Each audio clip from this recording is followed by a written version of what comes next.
Assalamualaikum warahmatullahi wabarakatuh.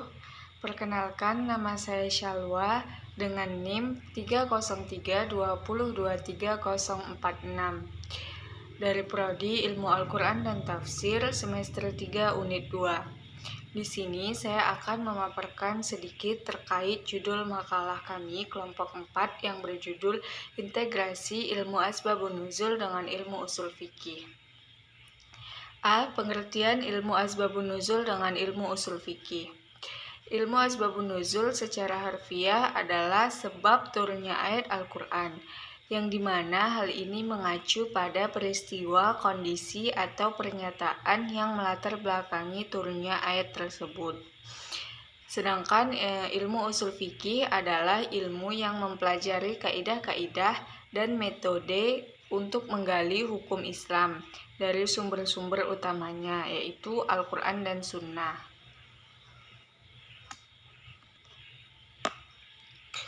B. Hubungan ke ilmu asbabun nuzul dengan ilmu usul fikih.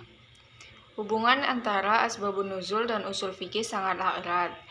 Asbabun nuzul berperan penting sebagai salah satu sumber informasi dalam proses istinbat hukum atau penggalian hukum dalam usul fikih. Berikut beberapa cara asbabun nuzul berhubungan dengan usul fikih. Yang pertama, penafsiran ayat. Asbabun nuzul membantu dalam penafsiran ayat-ayat Al-Quran yang maknanya masih samar. Nah, dengan mengetahui latar belakang turunnya ayat tersebut, kita dapat memahami maksud yang sebenarnya yang ingin disampaikan oleh Allah Subhanahu wa Ta'ala. Yang kedua, pembatasan hukum. Asbabun nuzul dapat digunakan untuk membatasi penerapan suatu hukum pada kasus-kasus yang memiliki persamaan dengan peristiwa yang melatar belakangi turunnya ayat tersebut. Yang ketiga, mengetahui taksis hukum. Asbabun nuzul membantu kita memahami hukum mana yang lebih khusus dan berlaku pada situasi tersebut. Dan yang terakhir, mencegah kesalahpahaman. Dengan memahami asbabun nuzul, kita dapat menghindari penafsiran yang keliru terhadap suatu ayat yang dapat menyebabkan kesalahpahaman dalam memahami hukum Islam. D. Keterkaitan dalam memahami teks-teks agama. Seperti yang kita bahas sebelumnya, asbabun nuzul dan usul fikih memiliki peran yang saling melengkapi dalam memahami teks-teks agama, terutama pada Al-Quran. Contohnya yaitu ayat yang melarang riba atau bunga dalam Al-Quran turun dalam konteks masyarakat Arab jahiliyah yang sangat mementingkan materi.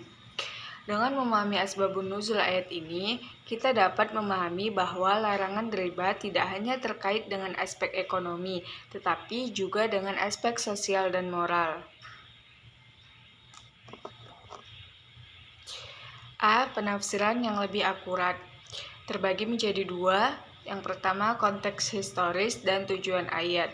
Konteks historis, asbabun nuzul memberikan konteks historis dan sosial di mana suatu ayat diturunkan. B. Tujuan ayat. Mengetahui sebab turunnya suatu ayat membantu kita memahami tujuan utama dari ayat tersebut. Apakah untuk menjelaskan hukum, memberikan kabar gembira, ataupun peringatan. B. Penerapan hukum yang lebih tepat. Yang pertama, khususiyah hukum. Asbabun nuzul membantu kita memahami bahwa hukum yang tercantum dalam Al-Quran seringkali bersifat khusus untuk situasi tertentu. Yang kedua, pengecualian hukum. Asbabun nuzul juga dapat menunjukkan adanya pengecualian terhadap suatu hukum umum. Selanjutnya, menghindari kesalahpahaman. Terbagi lagi menjadi dua. Yang pertama, tafsir yang sesuai. Dengan memahami asbabun nuzul, kita dapat menghindari penafsiran yang bertentangan dengan maksud ayat. Yang kedua, konflik penafsiran. Asbabun nuzul dapat membantu menyelesaikan perbedaan pendapat dalam penafsiran suatu ayat dengan cara merujuk pada konteks aslinya. Selanjutnya yang terakhir, hubungan dengan usul fikih.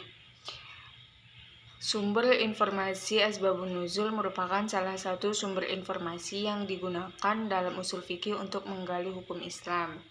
Metodenya metode istinbat. Asbabun nuzul dapat digunakan sebagai salah satu istinbat atau penggalian hukum dalam menentukan hukum suatu masalah. Pengaruh konteks historis terhadap pengambilan hukum.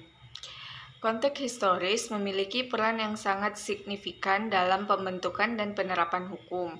Setiap hukum lahir dari suatu zaman dan ruang tertentu, dengan segala kompleksitas sosial, budaya, politik, dan ekonomi yang menyertainya. Oleh karena itu, memahami konteks historis suatu hukum sangatlah penting untuk memahami maksud dan tujuan hukum.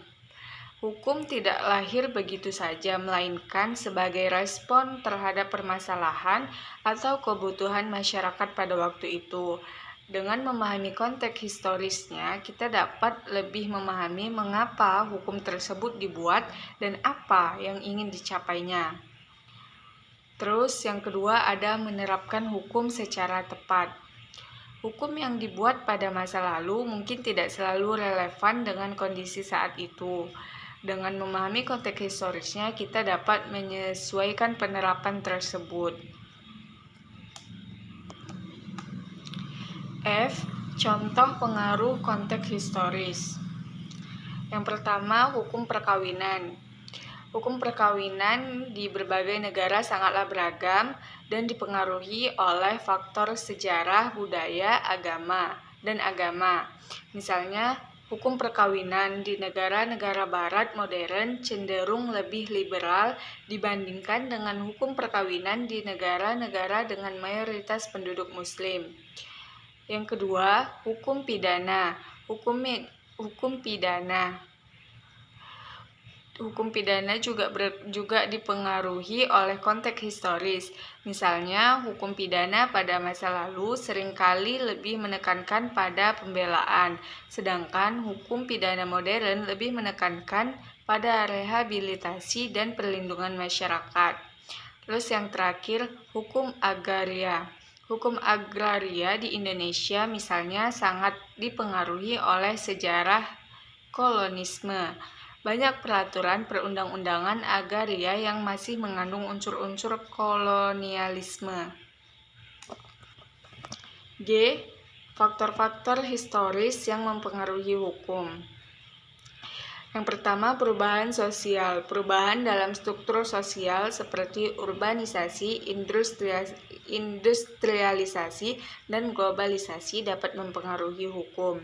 Yang kedua, perkembangan teknologi. Munculnya teknologi baru sering sekali memunculkan masalah hukum yang baru yang memerlukan peraturan baru. Terus yang terakhir, perubahan nilai dan pandangan hidup.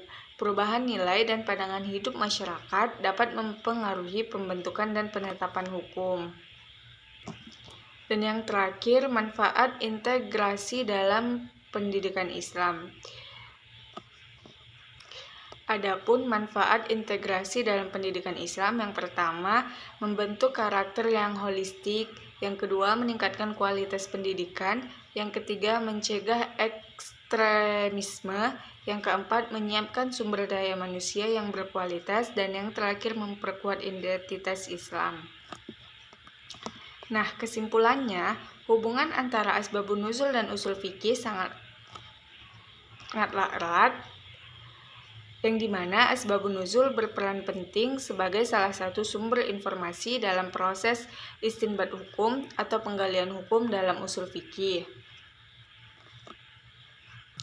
Jadi secara rincinya, hubungan asbabun nuzul dengan usul fikih itu terbagi menjadi 4. Yang pertama, penafsiran ayat asbabun nuzul. Yang kedua, pembatasan hukum. Yang ketiga, mengetahui taksis hukum tersebut. Dan yang terakhir, mencegah kesalahpahaman. Mungkin hanya ini yang dapat saya sampaikan. Lebih dan kurang saya mohon maaf. Terima kasih telah menonton. Assalamualaikum warahmatullahi wabarakatuh.